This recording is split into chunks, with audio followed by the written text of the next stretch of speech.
मुफ्ती Tariq Masood special.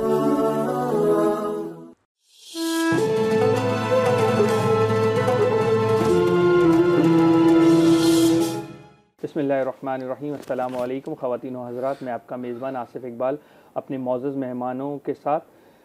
मेहमान हैं हमारे अज़मान हमीद और मुफ्ती तारिक मसूद साहब। अस्सलामु अलैकुम सबसे पहले दोनों को। वालेकुम अस्सलाम। आज जो हमारा टॉपिक है वो टॉपिक है इस्लाम और सेहत।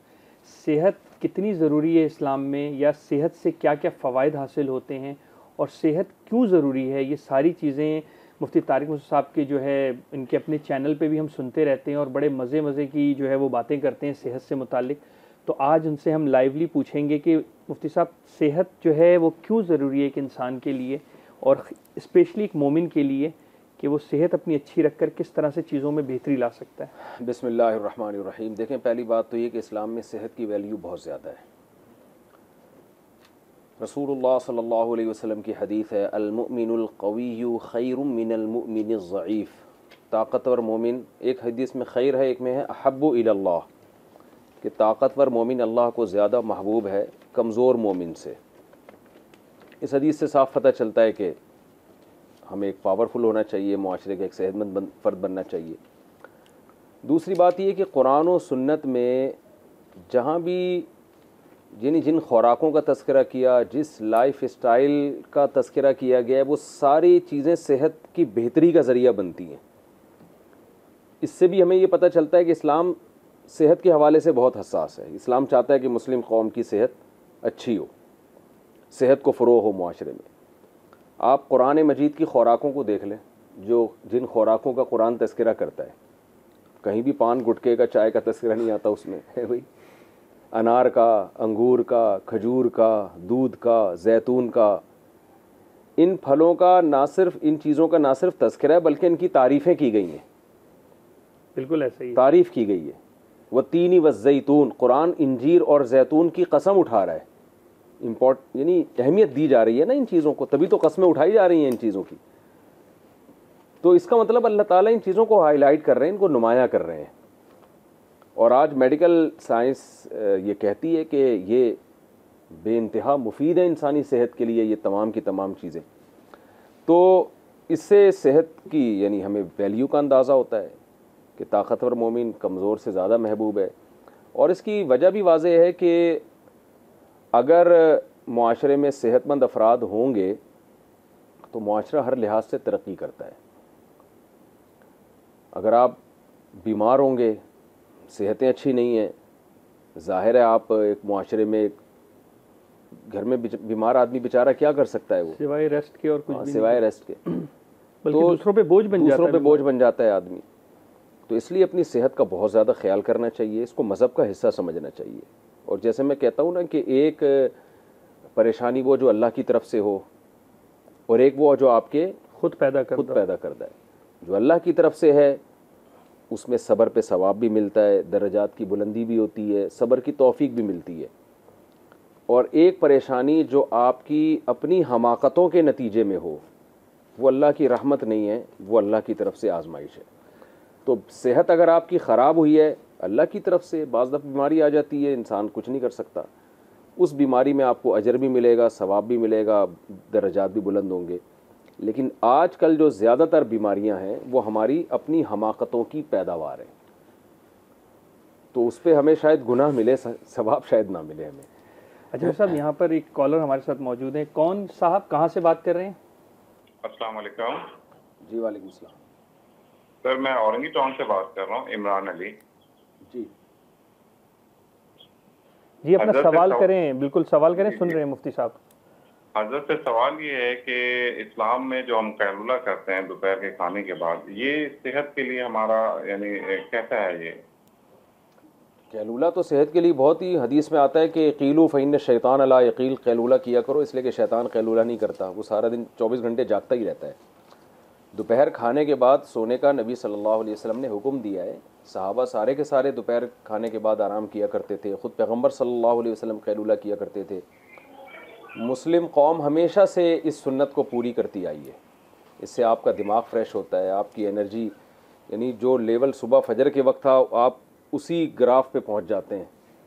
थोड़ी देर आप आराम करते हैं रिफ्रेश हो जाते हैं। अगर आप नहीं करते दोपहर खाने के बाद आराम, आपका को बदहज़मी भी होती है, क्योंकि जब हम खाना खाते हैं ना तो हमारा ब्लड का सारा बहाव पेट की तरफ चला जाता है। उस वक्त दिमाग को सुकून चाहिए होता है। अगर आप दिमागी काम करेंगे, चलेंगे फिरेंगे, तो वो मैदा आपका डिस्टर्ब होता है, टेंशन में जाते हैं आप, फिर जल्दी थक जाते हैं। उस थकावट के साइड इफ़ेक्ट फिर और ज़्यादा होते हैं। तो आज तो पूरी दुनिया ने इस बात को माना है।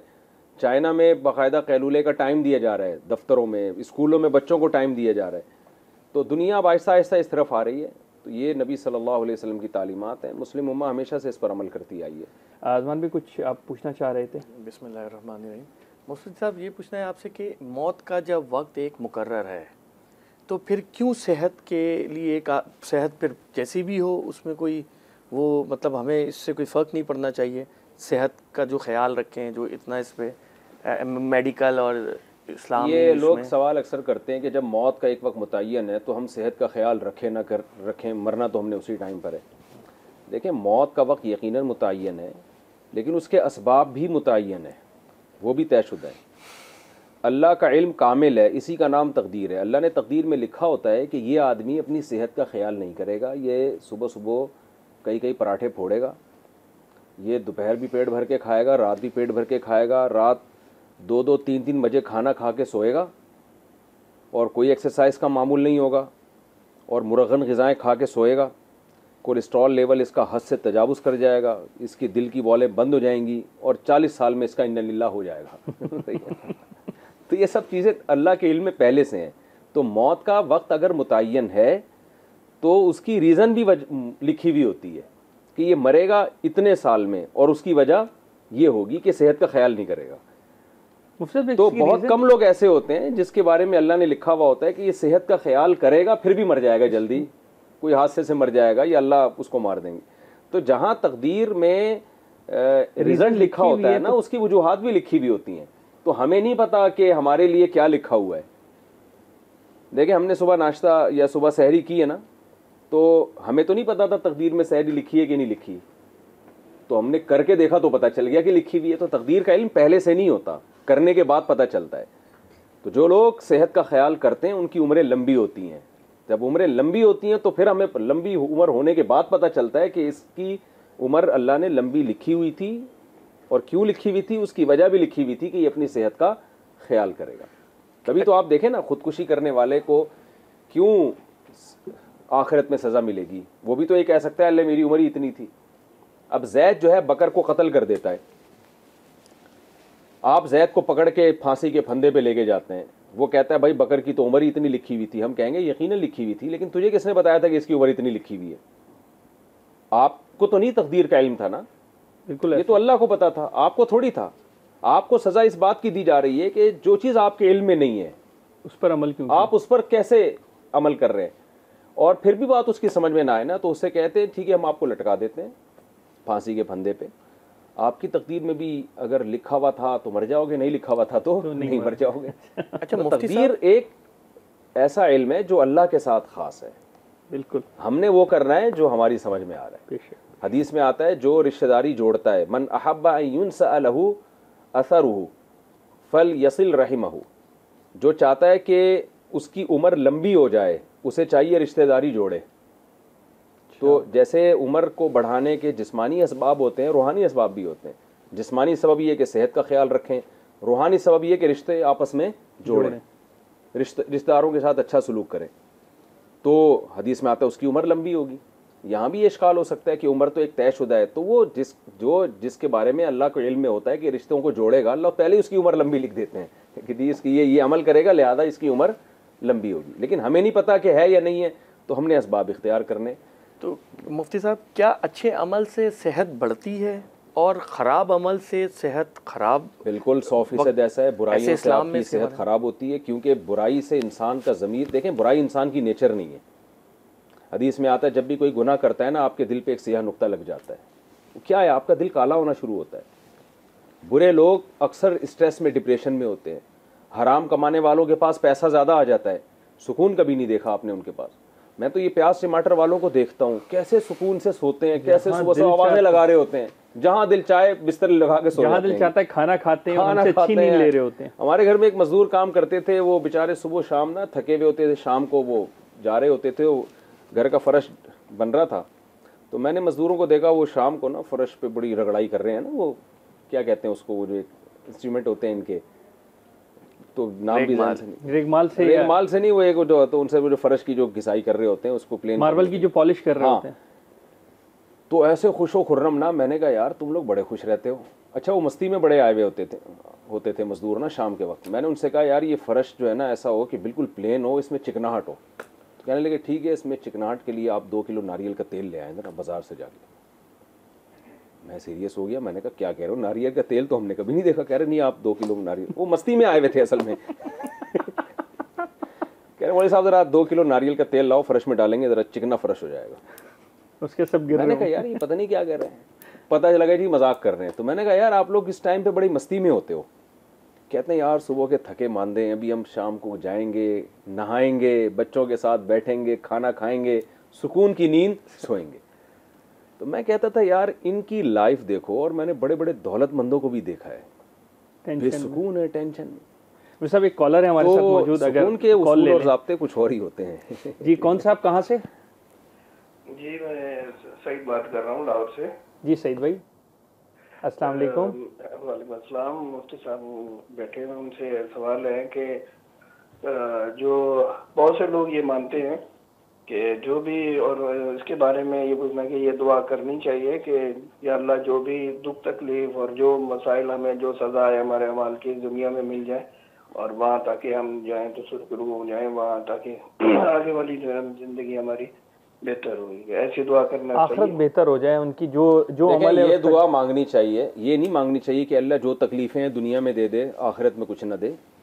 यूं मांगे ना अल्लाह से कि अल्लाह ना दुनिया में दे ना आखिरत में दे, आफियत और खैर का मामला करे, माफ कर दे। जब अल्लाह से मांग रहे हैं तो फिर अल्लाह के हिसाब से मांगे ना, बेशक। और अल्लाह हमें वो काम की तौफीक दे कि हमें तकलीफें आई नहीं दुनिया में, हमें गुनाहों से बचा, हमें हमाकतों से बचा जो हम कर रहे हैं। आसानी और सहल का मामला अल्लाह फरमाए, आफियत। तभी तो नबी सल्लल्लाहु अलैहि वसल्लम ने दुआ की तरगीब दी, अल्लाहुम्मा इन्नी अस्अलुकल अफ़्व वल आफिया फिद दीनी वद दुनिया वल आखिरा। हर मामले में मुआफ़ी और आफियत, आफियत का मतलब हर बुराई से आफियत हो, हर परेशानी से बचत हो। तो अल्लाह मैं तुझसे अपने दीन में भी बचत मांगता हूँ कि मेरा दीन भी नुकसान ना हो, दुनिया में भी, अहलो अयाल में भी। तो इसलिए आफियत मांगनी चाहिए, अल्लाह से परेशानियाँ नहीं मांगनी चाहिए। अच्छा साहब, यहाँ पे एक छोटी सी दुआ ये भी कर सकते हैं कि अल्लाह के नबी जिन जिन खैरों की दुआ फरमाए अल्लाह उसमें हमारा हिस्सा डाल, और जिन जिन शरूर से अल्लाह ने उन्होंने पना चाहिए, नबी दुआ है नबी सल्लल्लाहु अलैहि वसल्लम ने सिखाई है। अल्लाहुम्मा इन्ना नसअलुका मिन खैरि मा सअलका मिन्हु नबियुका मुहम्मदुन सल्लल्लाहु अलैहि वसल्लम व नऊज़ु बिका मिन शर्रि मस्तआदका मिन्हु नबियुका मुहम्मदुन सल्लल्लाहु अलैहि वसल्लम अंतल मुस्तआन व अलैकल बलाग व ला हौला व ला कुव्वता इल्ला बिल्लाह। कि अल्लाह हर वो खैर जो तेरे नबी ने तुझसे मांगी हम भी मांगते हैं, हर वो चीज़ जिससे तेरे नबी ने पनाह मांगी हम भी उससे पनाह मांगते हैं।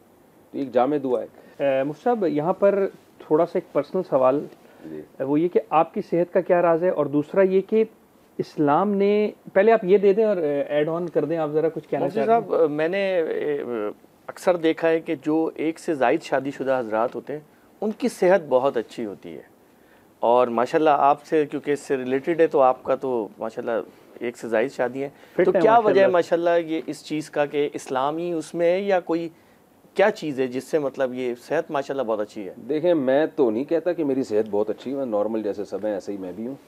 कोई मिसाली सेहत तो नहीं है हमारी, कि लोग कह रहे होते हैं कि आपकी सेहत अच्छी है, लेकिन मुझे नहीं पता कि क्यों कह रहे होते हैं। शायद आपके दुबलेपन की वजह से कह रहे होते हैं मुफ्ती साहब। दुबलेपन तो इतना दुबला भी नहीं हूँ मैं, 71 kg हमारा वजन है, तो मेरा ख्याल है कोई माशाल्लाह रंग, तो 50 वाले होते हैं माशाल्लाह रंग, और इतने सेटिस्फाई मुतमईन। देखिए हम लोग उर्दू स्पीकिंग पठान हैं, इंडिया के पठान है ना, तो पठानों का वाला कुछ तो रंग हल्का फुल्का कहीं ना कहीं से तो आ रहा है। बिल्कुल, तो वो इसलिए है। तो वैसे क्या शादी करने से, वैसे मैं जनरली अपनी बात नहीं कर रहा, मेरी कोई ऐसी मिसाली सेहत नहीं है कि मैं लोगों को मिसाल दूं, ना मेरा कोई कोलेस्ट्रॉल बढ़ा हुआ है, ना मुझे शुगर है, ना ब्लड प्रेशर है। वैसे नॉर्मली मेरी सेहत अच्छी है, नॉर्मली जैसे मौसमों की होती है, कोई ऐसी नहीं है कि मिसालें देना शुरू कर दें आप। तो जैसे इस उम्र में भी लोग बहुत बीमार होते हैं, आप यूँ कह सकते हैं, वो बीमारियाँ नहीं है अल्हम्दुलिल्लाह। मैं ज़्यादा खाता नहीं हूँ, वॉकिंग जॉगिंग नहीं, 1 से 2 शादियाँ सेहत के लिए अच्छी है, आपका तो बड़ा गहरा असर है इंसान की सेहत में। मेरी सेहत अच्छी हो ना हो इससे मैं बहस नहीं करता, लेकिन आप ज़्यादा शादियाँ करते हैं तो आपकी सेहत दूसरों से बहरहाल अच्छी होती है। उसकी बहुत सारी वजूहात हैं, ठीक है ना। पहले तो इस दावे इस्लाम की रोशनी में थोड़ा इस्लाम सा की इसके रोशनी बारे की, में। मेडिकल साइंस की रोशनी में, मेडिकल ठीक है साइंस। ना। इस्लाम की रोशनी में भी बताता हूँ मैं। एक तो मुशाहिदा है, आप देखें जो दो 3 शादियां करते हैं ना, 70 साल में भी वो शादी कर रहे होते हैं। अरबों में देख लें, सिंध के बाज़ इलाकों में देख लें, आप केपीके में भी है, आप केपीके में भी आप देख लें, तो जो ज़्यादा शादियां करते हैं वो ज़्यादा शादियों के लायक रहते भी हैं। देखें, मेडिकल साइंस का ना एक तयशुदा उसूल है कि आपकी जो क़ुव्वत इस्तेमाल होती है वो बढ़ती है। कुरान क्या कहता है, लितस्कुनू इलैहा, अल्लाह ने तुम्हारे लिए ज़ौजा को पैदा किया, बीवी को पैदा किया ताकि तुम्हें सुकून मिले। तो ज़ौजा इंसान के सुकून का ज़रिया बनती है, इंसान की जिस्मानी ज़रूरत पूरी करने का ज़रिया बनती है, उससे मोहब्बत का ज़रिया बनती है, इससे आपको जहनी सुकून मिलता है। और आपको पता है कि इस वक्त दुनिया का सबसे बड़ा मसला ही स्ट्रेस और डिप्रेशन है। बिल्कुल ऐसे ही। शुगर की बेस क्या है? हार्ट डिप्रेशन में हो गया, आप हार्ट शुगर के अटैक मरीज की बन बेस जाते क्या हो, हार्ट, कोलेस्ट्रॉल बढ़ता है, वेट बढ़ता है आपका। अगर आप खुश रहते हैं, आपके खुश रहने की एक बड़ी वजह यह है कि आपकी जिस्मानी जो बॉडी की रिक्वायरमेंट है वो पूरी होती रहे। तो जब आप खुश रहते हैं, जो बॉडी की रिक्वायरमेंट पूरी होती है आपकी, खुश रहते हैं, उससे आपकी सेहत अच्छी लाजमी होगी, आप एक मुआशरे के कारामद फ़र्द बनेंगे। और अगर आप की एक फिज़िकल मर्द में ये अल्लाह ने क़ुव्वत ज़्यादा रखी है औरत की निस्बत, तो उसकी बॉडी की रिक्वायरमेंट है कि उसके निकाह में ज़्यादा बीवियाँ हों। तो वो अगर होंगी तो उसकी एक फ़िज़िकल जो रिक्वायरमेंट है, बॉडी की रिक्वायरमेंट है, वो पूरी होगी, उसकी सेहत लाजमी अच्छी होगी। और अगर नहीं पूरी होगी तो वो बिलाखिर बुढ़ापे की तरफ जाएगा और जल्दी कमज़ोर हो जाएगा, जल्दी बीमार हो जाएगा। मुफ्ती साहब 2-3 सवाल हैं, मैं आपसे कर लेता हूँ, फिर उनके जवाबात आप दे दीजिएगा। मुफ्ती साहब, यहाँ पर ये है कि आजकल के दौर में मर्द एक ही ख़वातीन की जो हकूक़ है उसको ही पूरा नहीं कर पा रहा, चाहे वो सेक्सुअल डिज़ायर के हवाले से दूसरे, तो बाकी फिर वो क्या हकूक़ पूरे करेगा और वो क्या चीज़ें करेगा। और इसके साथ साथ ये सवाल को पहले कंप्लीट कर लें, फिर एक दो सवालात के और पहली बात तो ये कि ये जो आज का प्रोग्राम था तो इस्लाम और सेहत के हवाले से था ना, शादियों की तरफ आप लोग लेकर आए हैं, तो पहले ये जिम्मेदार आप हैं, क्योंकि फिर सुनने वाले लोग बोलेंगे साहब ने यहाँ भी शादियों का टॉपिक छेड़ दिया। तो अब आपने सवाल कर दिया है तो मैं जवाब दे दूँ कि ये बात दुरुस्त है कि बहुत से लोग एक ज़ौजा की जो भी हुकूक हैं, जिस्मानी हो या दीगर हुकूक हो, वो पूरे तौर पे अदा नहीं कर पाते। एक तो ये कि वहम भी होता है बाज़ लोगों को कि वो ये समझ रहे होते हैं कि हम कमज़ोर हैं, वो दूसरी तीसरी शादी करेंगे तो उनको पता चलेगा कि हम कमज़ोर नहीं थे। ये वहम ज़्यादा होता है। लेकिन अगर वहम नहीं है, वाकई कोई आदमी कमज़ोर है तो वो ना करे, उसको फिर इजाज़त नहीं है। ठीक हो गया। ये 4 शादियां जो 2-2 3-3 शादियां हम कहते हैं, ये नहीं कि लाठी लेके हम कह रहे हैं कि जिसमें सलाहियत नहीं है, जो एक का हक अदा नहीं कर सकता वो 4 करे। ये डंडे के ज़ोर पे हम नहीं कह रहे, हम तो कह रहे हैं कि बहुत से कर सकते हैं, वो क्यों नहीं कर रहे, और उससे उनकी सेहत और अच्छी होगी, ख़राब नहीं होगी। निकाह एक सुन्नत अमल है, सुन्नत पूरी करने से सेहत ख़राब कैसे होगी आपकी? दुनिया में कोई सुन्नत ऐसी नहीं है जिसे पूरा करने से आपकी सेहत ख़राब हो। हाँ, किसी की पहले से ही ख़राब है तो वो एक अलग बात है ना, ठीक हो, वो तो अलग बात है।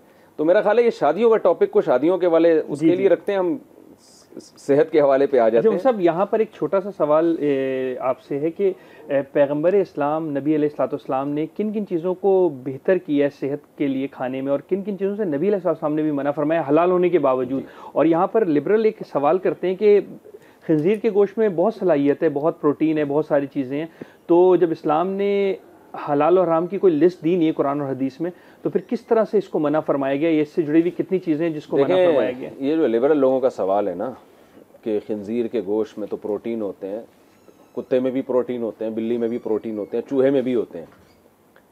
मज़हब सिर्फ मेडिकल साइंस की बात नहीं करता, वो तहजीब भी सिखाता है ना। ठीक है, बिल्कुल सही। मिसाल के तौर पर आज मेडिकल साइंस कहती है जिस्म को साफ़ रखना चाहिए, क्योंकि जरासीम, अगर आप गंदगी में रहेंगे तो जर्म्स फैलेंगे। लेकिन इस्लाम ने जो आपको सफाई की तरगीब दी, सिर्फ जरासीम से बचाने के लिए नहीं, मुहज़्ज़ब बनाने के लिए भी। आप नमाज में नापाक कपड़े पहन के नमाज नहीं पढ़ सकते, चाहे उस नापाकी से सेहत पे असर पड़े या ना पड़े। तो खिंजीर को कुरान इसलिए हराम नहीं करार दे रहा कि वो सेहत के लिए नुकसान दे। कुरान कह रही है नजस नापाक चीज़ है। ऐन मुमकिन है कल मेडिकल साइंस ये साबित कर दे कि सेहत के लिए भी नुकसानदेह हो सकता है, लेकिन नुकसानदेह हो या ना हो, नजस होने की वजह से ये इंसानों के खाने की चीज़ नहीं है, गंदी है। जैसे कुत्ता है ना, कुत्ता नापाक, नजस, उसका लुआब नजस, उसका वो दरिंदा है, दरिंदे इंसानों के खाने के नहीं होते। कुलू मिनत तय्यिबात व अमलू सालिहा, पाकीज़ा खाओ, अच्छा अमल करो। तो वरना छिपकली भी खा लें, प्रोटीन तो छिपकली में भी होते हैं, लाल बेग खा लें आप। मेरा ख्याल है कोई साइंसदान आजकल ऐसा नहीं है जो कहे कि लाल बेग सेहत के लिए नुकसानदेह, आप लाल बेग को पका के खा जाएं कुछ भी नहीं होगा ठीक है ना। लेकिन इंसानों के खाने की चीज़ नहीं है, कुत्ते बिल्ली लाल बेग सांप बिच्छू। तो कुरान कह रहा है हलाल जानवर खाओ, ठीक हो, दरिंदे मत खाओ। तो मज़हब हमें तहजीब के मामले में भी गाइड करता है ना। तो सारी जैसे शराब है ना, शराब के बारे में मुशरिकीन कहते थे इसमें तो बहुत सारे फ़ायदे हैं, रिलैक्स होते हैं हम और कुछ ताकत तवानाई मिलती है। तो कुरान ने क्या कहा, इस्मुहुमा अकबरु मिन नफ़इहिमा। ये नहीं कहा कुरान में ने कि शराब में कोई फ़ायदा नहीं है, कुरान ने कहा इसका गुनाह इसके फ़ायदों से बढ़कर है। खत्म बहस ही ख़त्म कर दी भाई, ये सेहत है ये नहीं है, इस टॉपिक कोई छेड़ नहीं, इसमें गुनाह है, अल्लाह ने नाजायज़ कर दिया। सूद के बारे में जब हराम हुआ है तो मुशरिकीन मक्का ने कहा कि बिज़नेस में भी हम पैसा दे के फ़ायदा उठाते हैं तो सूद में भी यही हो रहा है, तो फ़र्क क्या है। तो कुरान अब लॉजिक की बहस करने के बजाय कि उनको समझाए कि ये फ़ायदा ये नुकसान, कुरान ने सिंपल जवाब दिया अहल्लल्लाहुल बैअ व हर्रमर रिबा। भाई वो खुदा की तरफ से बिज़नेस लीगल है, सूद इल्लीगल है, तो अल्लाह को हक है ना कि पाबंदी लगा दे। तो अल्लाह ने कहा ये खिंजीर हराम है और नजस और नापाक होने की वजह से कह दिया। तो हाँ, रहा ये मसला कि रसूलुल्लाह सल्लल्लाहु अलैहि वसल्लम ने हमें सेहत के हवाले से क्या गाइड किया है, क्या तालीमात हैं। सबसे पहली बात, आप पैगंबर की खुराक को देखें, कोई एक चीज़ ऐसी बताएं सीरत में जो नबी ने तनावुल फरमाई हो और आज मेडिकल साइंस ने साबित किया हो कि ये सेहत के लिए नुकसानदेह। कोई भी चीज़ ऐसी, कोई भी ऐसी चीज़ नहीं, बल्कि उसके फ़वाइद बहुत ज़्यादा हैं दूसरी चीज़ों से। नबी सल्लल्लाहु अलैहि वसल्लम ने जो चीज़ें इस्तेमाल फरमाई हैं, आज सारे डॉक्टर मुत्तफिक हैं कि इनसे बेहतर कोई सेहत के लिए चीज़ें हो नहीं सकती। आपने गंदम नहीं खाई, बहुत कम खाइए गंदम, आपने जौ की रोटी खाइए। गंदम यकीनन पावरफुल चीज़ है, लेकिन आपके जिस्म में कार्ब ज़ाहिर है गंदम में ज़्यादा है तो फैट बढ़ाती है वो, जौ से आप मोटे नहीं होते। आप सल्लल्लाहु अलैहि वसल्लम ने दूध पिया है, ताज़ा दूध, ऊँटनी का और बकरी का। आज भैंस का दूध हम पीते हैं जिसमें फ़ैट बहुत ज़्यादा है। मैं फिर भी लोगों से कहता हूँ कि डब्बे से बेहतर है फिर भी भैंस का पी लें आप, क्योंकि जब मैं ये बातें करता हूँ लोग फिर आ जाते हैं डब्बे की तरफ। वो डब्बे से बहरहाल बेहतर है, ये भैंस बेहतर है। लेकिन हमारे नबी ने ऊँटनी का दूध और बकरी का दूध पिया है। ऊँटनी में तो फैट ज़ीरो है और बकरी में बहुत कम फैट है। कैल्शियम का आप दूध पे रिसर्च करें ना, बकरी के दूध में कैल्शियम का रेशो बहुत सबसे ज़्यादा बाकी दूध की निस्बत, और फैट का रेशो सबसे कम है। तो दूध में हमें तो कैल्शियम चाहिए ना, फैट तो वैसे ही हम बहुत सारी चीज़ों से ले रहे होते हैं। तो ये देखें, और फिर नबी सल्लल्लाहु अलैहि वसल्लम ने हमेशा ताज़ा दूध पिया है। ये जो दूध हम बॉयल करके पीते हैं, रखा हुआ दूध, जर्म पैदा होने का ख़तरा होता है, वो बॉयल करना पड़ता है हमें, नहीं करेंगे तो जरासीम आएंगे। लेकिन दूध जब बॉयल किया जाता है तो उसमें बहुत सारी मिनरल्स उसके ऐसे हैं जो ज़ाया होने का ख़तरा होता है। आप सल्लल्लाहु अलैहि वसल्लम हमेशा हलब अश्शाता, बकरी से दूध धोया गया, निकाला गया और पिया गया, तनावुल फरमा लेते। आप कच्चा दूध पिए लेकिन ताज़ा हो, फ्रेश हो, वो सेहत के लिए अच्छा है।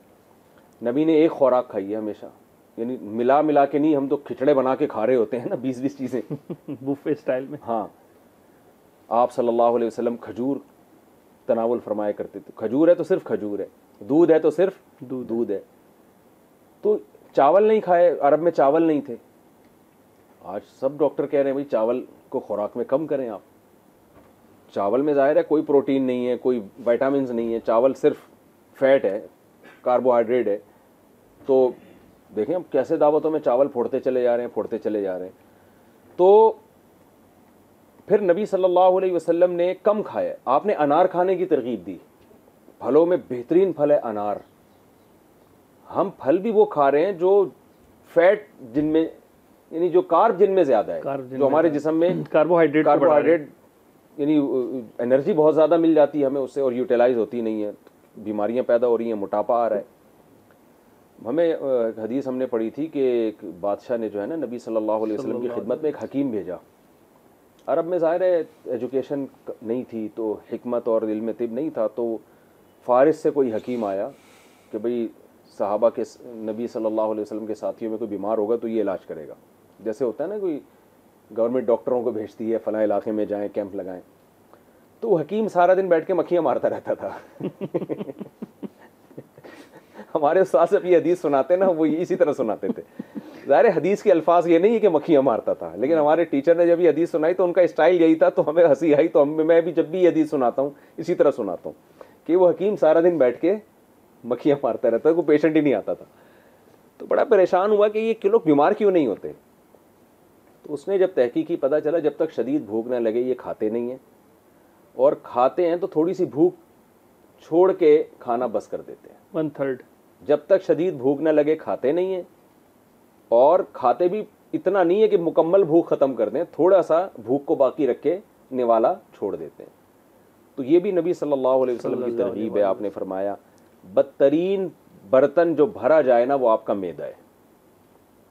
आज साबित हो चुकी है ये बात कि ज़्यादा खाना सेहत के लिए नुकसानदेह। खा भी गलत रहे हैं हम, ये ना, और बेवक्त खा रहे हैं, बेवक्त भी खा रहे हैं, और भरपूर खा रहे हैं, डबल खा रहे हैं। उन लोगों की मेहनत ज़्यादा, खुराक कम और खुराक एक नंबर, खालिस ऑर्गेनिक और बेहतरीन चीज़ें। हमारी वर्किंग बहुत कम है, एनर्जी यूटिलाइज बिल्कुल भी नहीं हो रही, और एनर्जी ली बहुत ज़्यादा जा रही है और गलत ज़राए से ली जा रही है, तो धमाके के साथ पटपटा के हलाक हो जाते हैं। इत्तला आ जाती है, अखबार में नाम आ जाता है थोड़े दिनों में। तो यही हो रहा है। मुफ्ती साहब ने ज़बरदस्त किस्म का पैगाम दिया। आखिरी सेशन में आज मुफ्ती साहब से 2-3 मिनट में हम मुफ्ती साहब ख़ुद भी ऑर्गेनिक फ़ूड के ऊपर वर्क कर रहे हैं और कोशिश कर रहे हैं इस फूड को और इस खुराक को जो है लोगों तक पहुँचाएँ, और मावनत रहती है इनकी हमारे साथ कि किस तरह से स्टेप बाय स्टेप जो है उस सारे खुराक को जो कि आजकल मार्केट में मिलावट के साथ पेश हो रही है या बेची जा रही है, उसमें किस तरह से उसके अंदर खालिसपना लेकर आया जाए। तो साहब अपने पैगाम में आज ज़रा ऑर्गेनिक फूड के हवाले से बताएं, और उसमें आप ये भी थोड़ा सा ऐड ऑन कर दीजिएगा जो शहद और खजूर के हवाले से आप थोड़ी सी मेहनत हमारे साथ कर रहे हैं कि किस तरह से मार्केट में इसको दिया जाए, और वो थोड़ा सा आप उसका भी इंट्रोडक्शन दे दें तो बड़ी मेहरबानी होगी। वो तो आप ही इंट्रोडक्शन दिएगा, ठीक है ना। यहाँ बिजनेस की बातें तो मुझे नहीं लगता कि मुनासिब है। मैं बकरी पालता हूँ, मुझे बचपन से शौक़ है, उसका दूध पीता हूँ, मुर्गियाँ पाली हुई हैं। मैं आप लोगों को कहता हूँ अगर आप खालिस चीज़ चाहते हो ना, दुकान से आपको देसी अंडा भी कलर करके मिलेगा, वो देसी अंडा नहीं होगा। फार्मी अंडों का साइज़ छोटा करके उन पर कलर करके बेचते हैं, तो देसी अंडा। हमने बहुत तजर्बे किए हैं ना। मार्केट से जब आप कोई चीज़ लेते हैं तो आप नहीं कह सकते कि ये खालिस है। ना शहद के बारे में, आप कराची में जगह जगह ग्लूकोज से शहद बन रहा है। अच्छा, कमाल की बात ये, लोग जायके से अंदाज़ा लगाते हैं खालिस शहद है, अरे वाह क्या टेस्ट है। ये बिल्कुल हमाकत की बात है। बाज़ दफ़ा ओरिजिनल शहद का जायका इतना अच्छा नहीं होता, उसमें एक हीक आ रही होती है। हमारे यहाँ ना खामखा के लोगों ने असली और स्टैंडर्ड सेट किए हुए कि भाई खालिस शहद होगा उस पर चींटियाँ नहीं आएंगी, खालिस शहद होगा वो जमेगा नहीं। खालिस शहद जमता है, ये उसके सही होने की अलामत है। जो जिन शहदों में केमिकल मिलाए जाते हैं वो नहीं जमते। बाज़ दफ़ा तो शहद छत्ते से जमा हुआ उतरता है। मैं तो शहद के फॉर्म गया हूँ, उनके मैंने इंटरव्यूज़ लिए हैं, जो शहद पे स्विट्ज़रलैंड जाके यूनिवर्सिटी में जिन्होंने शहद को पढ़ा है ना, तो उनके मैंने इंटरव्यूज़ लिए। मुझे तो शौक़ है सीखने का ना ऐसी चीज़ें, ख़ासतौर पे देसी चीज़ों के बारे में। तो हमारे यहाँ एक खाम में शहद जमता नहीं है। अच्छे लोग उस खालिस शहद में केमिकल मिला के ना उसको बेच रहे होते हैं कि लोग कहेंगे जमेगा नहीं। तो ये फजूल किस्म की यूट्यूब की दुनिया से निकलें आप। हर चीज़ को उसके अहल से जाके, मैं कोशिश ये करता हूँ कि जब किसी चीज़ की रिसर्च करूँ तो ख़ुद अगर अहल नहीं हूँ तो जो उसके माहिरीन है उनसे रब्ता करूँ मैं डायरेक्ट। ये ज़िंदगी का हमने तजर्बे के बाद उसूल बनाया, वरना हम भी पहले ना नेट पे सर्च किया, यूट्यूब पे कोई 2 नंबर आदमी आ गया उससे पूछ लिया, कोई वहाँ से, तो इससे हमने भी बड़े धोखे खाए हैं। अच्छा, तो इसलिए जब भी आप किसी चीज़ की तहकीक करें ना, उसके माहिरीन तक पहुँचें आप। हर चीज़ में आजकल लोग, हर चीज़ की एक नॉलेज है, यूनिवर्सिटी में पढ़ाया जा रहा है वो प्रॉपर तरीके से, उसके माहिरीन तक पहुँचें आप।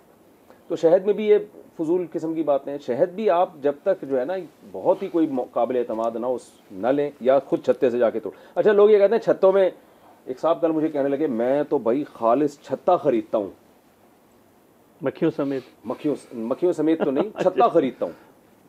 मैंने कहा आपके कुछ छत्ते के बारे में क्या गारंटी है कि वो छत्ते भी 2 नंबर बन रहे हैं। इस मुल्क में हर काम 2 नंबर हो। ऊँटनी का दूध सेहत के लिए बहुत मुफीद है।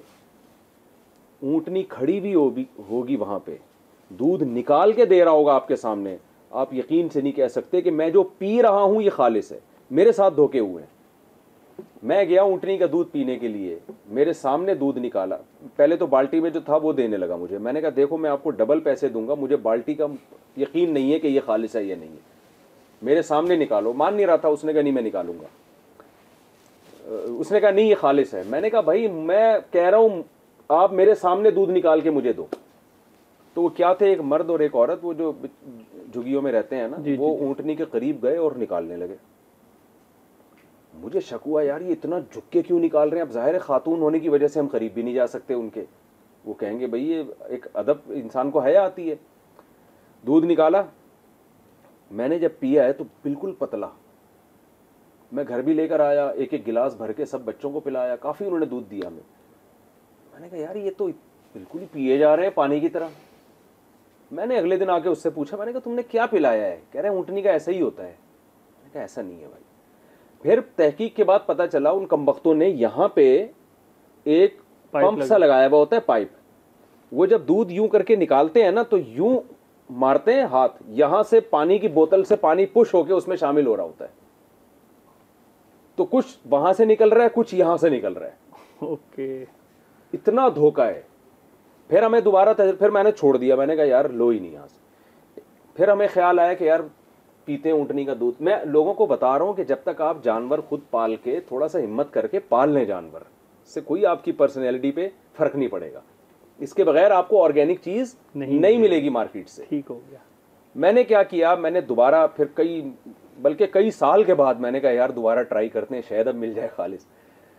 तो ऊँटनी वाले यहाँ खड़े होते हैं, आपने देखा होगा कराची में जगह जगह ऊँटनी लेके खड़े हुए होते हैं। तो वो उन्होंने क्या किया कि जी वो ये एक नाला है, नाले के उस तरफ ऊँटनी है, इस तरफ बंदा खड़ा हुआ है। मैंने कहा भाई मेरे सामने निकाल के दे। पहले तो उसने बहस की, नहीं जी सामने क्या, ये आप अभी निकाला हुआ है हमने। मैंने कहा नहीं भाई मैं तुझे डबल पैसे दे दूंगा, वहाँ मेरे सामने निकाल। उसने छोटी सी बच्ची को भेजा बाल्टी लेके ना, वो बच्ची अब जा रही है यूं नाले से ना घूम के आ गई, आई और निकाला उसने, फिर वहीं से घूम के आई है। मैंने जब पिया तो वो ठंडा। मैंने कहा यार हम भी ताज़ा दूध पीते हैं, ताज़ा दूध हमेशा गर्म होता है, ठंडा कहाँ से आ गया। उसने 2 बाल्टियां रखी हुई, नाले के उस तरफ एक झुग्गी थी, वहां बाल्टी में पहले से पानी मिला हुआ दूध डाल के, या दूध था या केमिकल था अल्लाह ही जाने, बर्फ भी हो सकता है, वो रखा हुआ है। जाते जाते ना नाले से जब घूम के गई है तो इतनी स्पीड से हाथ साफ किया है कि उसी जैसी बाल्टी उठा ली और वो वाली वहां रख दी, खाली बाल्टी, और वो लेकर गई है, कुछ निकाला, कुछ पहले से उसमें पड़ा हुआ था। तो वो नाले के पीछे जो उन्होंने ऊँटनी को खड़ा किया है उसमें भी बड़ी अजीम हिकमतें थी उनकी, ठीक है ना। तो बहुत मुश्किल है, उसका तरीका यही है कि आप खुद पालें। ठीक है कभी मिल भी जाएगा आपको, शायद सामने निकाल के पिला भी दे। तो खुद जब तक आप जानवर नहीं पालते आपको खालिस और देसी चीज़ें। मुफ्ती साहब चूँकि आप शहद पे रिसर्च भी है आपकी और आपकी प्रोडक्ट भी है, तो इससे रिलेटेड ये पूछना है कि ये कितनी मिकदार में मतलब इंसान को मतलब इसको यूज़ के लिए मतलब कितनी मिकदार लेनी चाहिए एक अच्छी सेहत के लिए? टॉपिक तो डॉक्टरों का है, लेकिन हमारे भी कुछ डॉक्टरों से सलाम दुआ भी है, कुछ अच्छे हकीमों से भी सलाम दुआ है। और बचपन से ही मुझे ये मेडिकल साइंस और इल्म तिब जो है ना इसमें दिलचस्पी है। जिस चीज़ में इंसान को दिलचस्पी होती है थोड़ी नॉलेज इकट्ठी कर लेता है। तो मैं कोई प्रोफेशनल ना डॉक्टर हूँ ना हकीम हूँ, तो मेरी बात को हरफ आखिर ना समझा जाए। जो बात आप है तो पहले किसी डॉक्टर से पूछें, जो जिसका शोबा है ज़ाहिर है वही आपको। देखिए शहद बहुत अच्छी खुराक है, लेकिन ज़ाहिर है उसमें शुगर लेवल कुदरत की तरफ से बहुत ज़्यादा है, तो उसकी भी एक लिमिट है। ये नहीं है कि आप शहद पीते रहेंगे तो आप हर लिहाज से फिटफाट हो जाएंगे। आपकी एनर्जी अगर यूटिलाइज नहीं हो रही ना तो शहद और जैतून भी आपको नुकसान देगा। ठीक हो गया। इतना खाएं जितना यूटिलाइज करें, खाकर बम न बने। आप सारा दिन पड़े हुए सो रहे हैं और शहद की बोतलें पी रहे हैं या तो वो भी आपको शुगर का लेवल बढ़ेगा आपका। बाज़ लोग कहते हैं जैतून की कुरान ने इतनी तारीफ़ की है जैतून के तेल की, और एक्स्ट्रा वर्जन जो आजकल आ रहा है तो बहुत अच्छा होता है, तो पूरे कप भर भर के पी रहे होते हैं। जैतून भी माहिरीन ये कहते हैं कि अगर आपकी एनर्जी यूटिलाइज नहीं हो रही तो ये भी फैट बढ़ाएगा आप में। तो उसूल यही है कि इतना खाएं जितना यूटिलाइज करें आप। ख़ास तौर पे शुगर जब आप लेते हैं, चाहे वो नेचुरल फॉर्म में हो या ये जो चीनी आ रही है मार्केट में, ये तो वैसे भी ज़ाहिर है वो ज़्यादा नुकसानदेह हो जाएगी। तो शहद भी अगर आपने लेना है तो लें ज़रूर, आप खाएं। तो चीनी को फिर अब निकालें, साइड पे लगाएं। चीनी भी खा रहे हैं, शहद भी खा रहे हैं, और फिर उस शहद खा के उस एनर्जी को यूटिलाइज़ करें तो बहुत फ़ायदे होंगे इंशाल्लाह, उसके आपकी सेहत बहुत अच्छी हो जाएगी। जज़ाकल्लाह साहब, बहुत शुक्रिया। बड़ी मुफीद राय आपसे मिली सेहत के हवाले से। तंदुरुस्ती हज़ार नेमतें हर वक्त हम सुनते रहते हैं। अल्लाह ताला हमें भी इस्तकामत के साथ और कम खुराक के साथ अच्छी खुराक के साथ जो है ज़िंदगी गुजारने की तौफ़ीक अता फ़रमाए और सेहत व तंदुरुस्ती के साथ ज़िंदगी गुजारने की तौफ़ीक अता फ़रमाए। तो इंशाअल्लाह ताला प्रोग्राम को हम यहीं ख़त्म करते हैं। मिलते हैं कल किसी नए टॉपिक के साथ। मुफ्ती साहब हमारे साथ मौजूद होंगे, तब तक के लिए इजाज़त दें।